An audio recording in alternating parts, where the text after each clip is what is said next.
Хәерле көн, Татарстан. Хәерле көн, хөрмәтле телевизор караучылар. Бүген 15 декабрь, сишәмбе. Мин Эльза Әхмәтҗанова һәм тапшыруыбызның иҗат төркеме шушы минутта безнең белән булган һәрбер тамашачыга матур көн, күтәренке кәеф телибез. Тапшыруыбызның башында тарихка кирип калган кайбер вакыйгалар турында кыскача булыр. Бүген халыкара чәй көне. Эчемлекне 5000 ел элек Кытайның икенче императоры Шен Нунг ача. Бүгенге бәйрәм айруча икътисады чәй белән бәйле булган илләр өчен айруча мөһим. Шулай ук чәйне яратучылар, аның шифасын күрүчеләр өчен дә истәлекле көн. Россия журналистлары берлеге тәкъдиме белән 15 декабрь һөнәри эшләрен башкарганда һәлак булган журналистларны искә алу көне буларак билгеләп үтелә. Журналист бүгенге көндә дә иң куркыныч һөнәрләрнең берсе булып тора. Төрле вакыйгалар нәтиҗәсендә ел сайын 20гә якын журналист һәлак була. Бүген Россиянең атказанган, Татарстанның һәм Башкортстанның халык артисты Фәридә Кудашевага 100 яшь тулган булыр иде.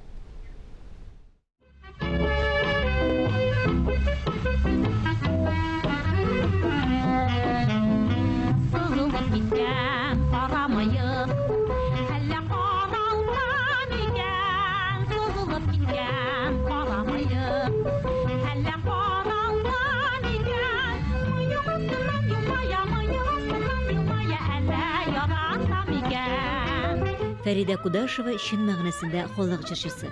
Ике халык, башкортлар һәм татарлар өчен ул үз булды. Аның исеме һәрбер кешегә таныш иде.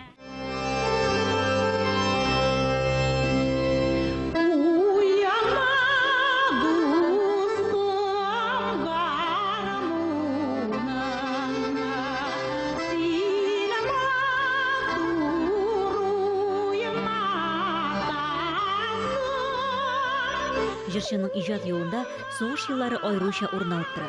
1948 елда Бөтен Россия радиосыннан җырлары яңгырау белән исеме бөтен илгә тарала.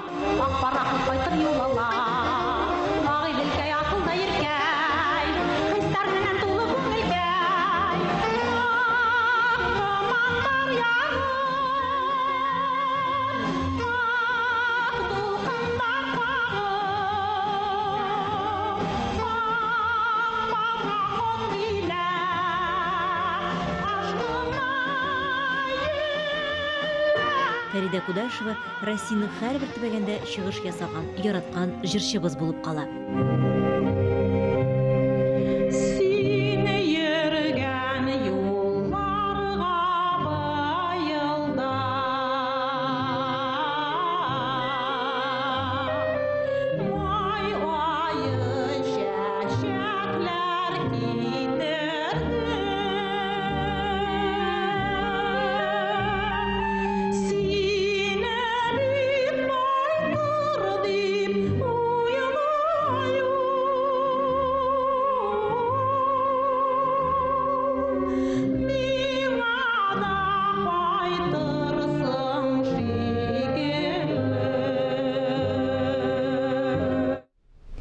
Татар йөзе сәхифәсенең бүгенге чыгарылышында язучы Рабит Батулла үзенең кул язмалары турында сөйләп китер. Рәхим итеп карагыз.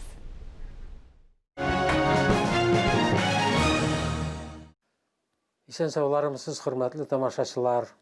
Менә Чыршыдагы ядкарханәдә без утырабыз, менә минем эш бүлмәсендә. Менә монда бер бәләкәй генә шкаф бар. Ул бик иске, борынгы заман, ул ишелеп төшкерсәң дә иске ишелеп төшә торган. Ләкин анда ниндидер бер мәгълүмат саклана. Әйтик, мәсәлән, менә ачып карыйк әле. Менә монда менә бу кул язмалар.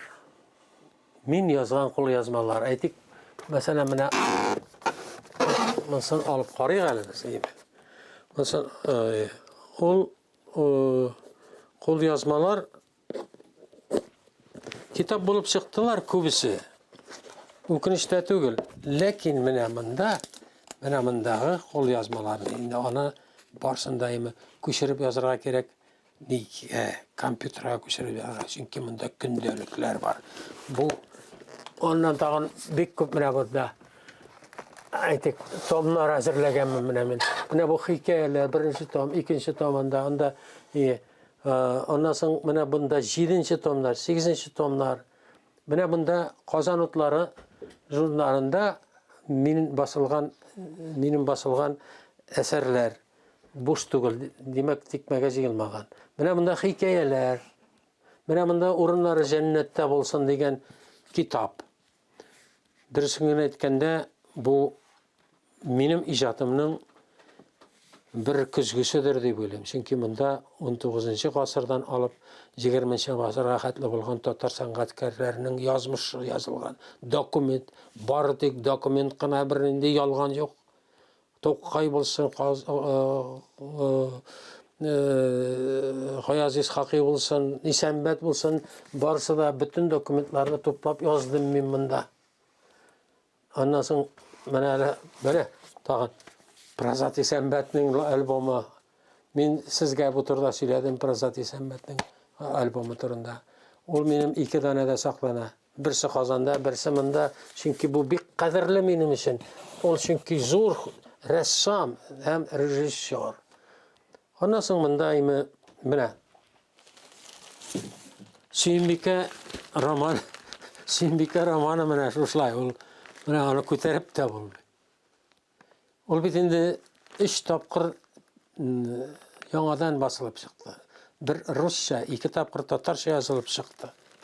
Mana mening qo'l yazma mana bunda. Bu qo'l yazma kim uchundir bir qadrlidir. Kim uchundir şüplükka chiqarib atırga kerakdir balki.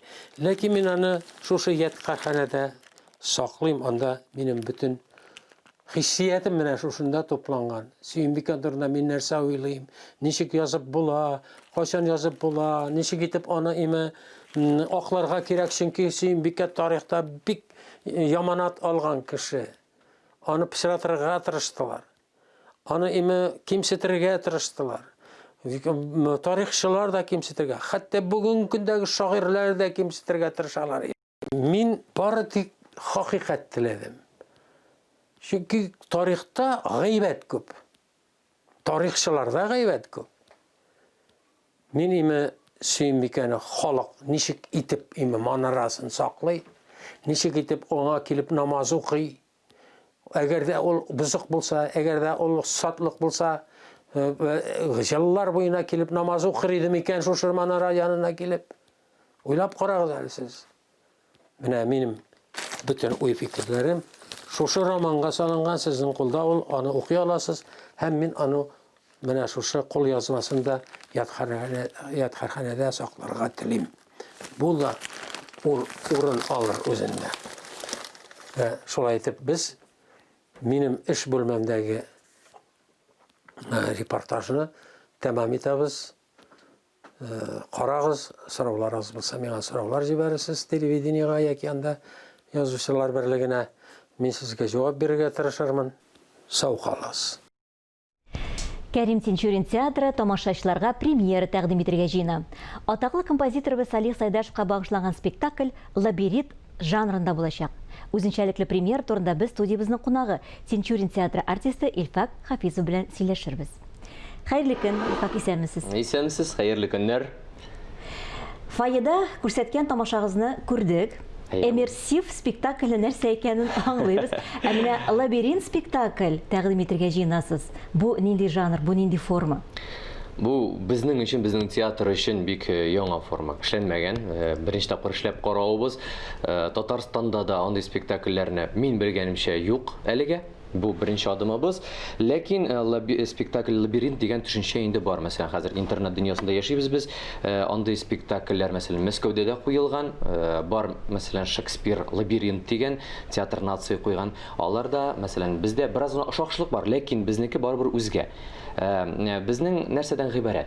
Ul teatrning kishi yurmagan, kishi ko'rmagan yerlarida turli voqealarga uchrab. Иң мөһиме ул вакыйгалар безнең Сәйдәш белән бәйле. бөек композиторыбыз белән. Әйтик, кешеләр бит инде фойеда утырып карадылар, сәхнәне карадылар, сәхнәдә утырып безнең сәхнә кырында кесә бар бит, шунда да караган спектакльләр булды, әйтик, кояш төшмәгән җирдә, ә монда инде безнең сәхнә орты, безнең коридорларда, фойеларда, баскычларда, менә керә торган баскычларда да вакыйгалар булачак. Әлбәттә инде сез безгә буш кул белән килмәгәнсез, тамашачыларыбызга, безне караучыларга күчтәнәч алып килгәнсез, ул да булса чакыру кәгазе, һәм инде сездән сорау, тамашачыларыбыздан дөрес җавап көтеп калабыз. Рәхмәт итегез. Әлбәттә, дуслар, бу ел безнең театрыбыз 87-нче сезонын эшли, һәм менә әлеге Сәйдәш спектакле бу елның ничәнче премьерасы? Бик матур, бик үзенчәлекле сорау. Һәм инде тамашачылардан без җаваплар көтеп калабыз. Тапшыру барышында һәм шулай ук тапшыру тәмамлаганнан соң 1 сәгатьтә без дөрес җавапны көтәбез. Шунысы кызыклы, менә катнашучылар афишага күз салсак, артистлар шул кадәр күп, катнашучылар саны хәтта тамашачыларга карый да күбрәк, тамашачылар саны шикләнгән икән. Шулай, тамашачы нибары әлегә бүгенге мөхит белән 15 кеше генә кабул итәбез, ләкин тора бара бәлкем артып китәр, заманалар үзгәргәч дип әйтик. Ни өчен? Чөнки өйрәнгәнбез. Залда 300-дән 400-дән артык урындык бар, ә монда йөргәндә ул кадәр урындыклар юк. Шуңа күрә кешеләрнең санын чикләргә булдык. Шул бәлки генә бер бүлмәдә булган вакыйгаларны күрер өчен анда бөтенесендә кеше, мәсәлән, йөзләгән кеше сыйдырып булмый. Ни кызганыч. Ләкин ул 15 кеше бөтен спектакльнең эченә кирип китеп, андагы теге ниндидер сүз ишетү, ерактан бию карауына түгел, ә менә артистны якыннан, сезнең белән безнең кебек күреп, тоеп, аның хәтта исен сизеп, бөтен мөхитенә шумып карар дип. Күпмедер дәрәҗәдә интерактив формасында килеп чыга инде бу. Килеп чыга. Чөнки, мәсәлән, минем сәхнәдә мин хәтта тамашачы белән үзе белән аралашкан кебек булам дип әйтик әле. Бөтенесен дә ачып бетерсәк, сер калмас. Пьеса авторлары Луиза Янсуар һәм Резда Гарипова инде шагыйрә автор булгач, димәк, спектакль шигъри формада бара. Төрле яклары бар. Дөресен әйткәндә, бар шигырь юллары белән язылган шигъри өлешләр, бар әңгәмә өлешләре һәм ул әңгәмә өлешендә дә беләсезме, без бит инде яләшкән теге, ничек хәлләрең дип, әзрәк сөйләшкәндә су кушып, гади сүзләр кушарга. Ә монда һәрбер сүз астында ничектер вагон уйлар. Һәрбер сүз мәгънәле булып чыга. Һәрбер сүз мәгънәле һәм аларны әйткәндә дә әле без шул кадәр русча әйткәндә подтекст белән әйтәбез, анда теге тамашачы килеп караганда уйланырга җирлек күп булачак. Әйдәгез, менә бездә бер үзек бар, шул шигъри юлларны тыңлап китик әле. Кайттым, әллә киттем, еллар төркем, узган әллә кая, никтер аяктая, бу бозларда тоташ, кемдер сиңа охшаш, елмаеп кул бирә, саумы Салих дия, мин бар идем җирдә, мин бар идем синдә, без бар идек, дәшим курыкмыйча кемгә. Без дәвам итәбез. Спектакльдә бер юлы Сәйдәш ролен берничә актер башкара. Моның сире бармы, Илфак? Сире бар. Сез инде беренче сирен шишкәнсез икән, биш икәнен дә белгәнсез икән.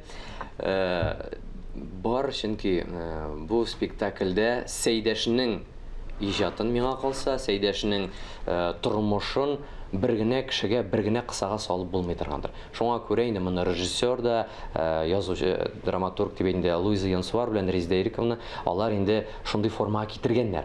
Әлбәттә, теге нәрсә эшлиләр ул 5 Сәйдәш, аларның бер-берсе белән очрашалармы, юк микән, әйтәсе килми, чөнки серләр ачылып бетәр кебек. Ләкин һәрберсе үз урынында һәм һәрберсе тирән мәгънәгә ия. Сез үзегез Кәрим Тинчурин ролен башкарасыз. Әйе. Ролегезне яратып өлгердегезме? Кайсы яклар өчен? Аның өстендә ничек эшләдегез? Рольне яратмый мөмкин түгел, бигрәк тә Тинчуринны. Чөнки бик шәхес, бик зур шәхес татар дөньясы өчен. Шул ук әле анда Тинчуринның гына түгел, Тинчуринның Сәйдәшкә булган мөнәсәбәтен дә ачу, чөнки без инде аның пьесаларынан ашып килдек, ә монда нәкъ менә бу Сәйдәш белән булган проблемаларны, аңа карата фикерләрен ачу өчен миңа ни бары, ни кызганыч, бер шигырь бирелгән. Ләкин шунда барысын да ачып бетерергә кирәк. Менә шул шигырьнең һәрбер сүзендә әйткәнемчә казыну, аны төрле яклап ачу һәм инде менә бүтән ачканның 100%-ның барыбер алар кыскарачаклар, чөнки аның барысын да биреп бетереп булмый. Менә шушы бирү теләге миңа бик кызыклы булды. Чөнки бу эш үзенә күрә безнең тарихта булмаган. Моңа кадәр һәм инде бәлкем киләчәктә булыр, ләкин шунлы ягы белән кызыклы да. Үзе спектакль тарихи вакыйгаларга нигезләнеп эшләнгәнме? Беләсезме, ул бик күп символларга бай һәм ул символларда тарихи вакыйгалар Урын алган. Чөнки теге бу уйдырма гына түгел. Тамашачыларга әйтеп китәйин инде тагын бер кат, кайсы көннәрдә премьераларга көтеп булаларны? Премьералар башына инде иртәгәдән, ягъни 16-сы, аннан соң 17-се һәм 18-нче декабрьдә безнең Тинчурин театрында көнгә 3 тапкыр булачак, чөнки 15 кенә кеше булгачтан теләүчеләр күп һәм инде, мәсәлән, беренчесе аның сәгать 1-дә башланса, икенчесе кичке 4-дә, өченчесе инде безнең 7-нче яртыда булачак һәм инде спектакльнең мәтеге кабатлануы ул һәр көн дәвам итәчәк. Ягъни 3 көн премьерада без 9 спектакль уйнарга җитешербез дип ышанабыз. Без моңа бернинди шигебез юк. Сезгә уңышлар телибез һәм инде әлбәттә әлеге спектакль театр афишасында лаеклы урын алып торсын инде дигән теләктә калабыз. Рәхмәт. Бүгенге көнегезне безнең белән башлаганыгыз өчен бик зур рәхмәт сезгә. Сезгә рәхмәт. Тапшыруыбызны без телевидение фонында сакланган җыр белән тәмамлыйбыз. Мин Эльза Әхмәтҗанова сезнең белән саубуллашам. Һәр көнегезне бары тик матур уй-фикерләрдән генә башлагыз. Исән, имин булыгыз.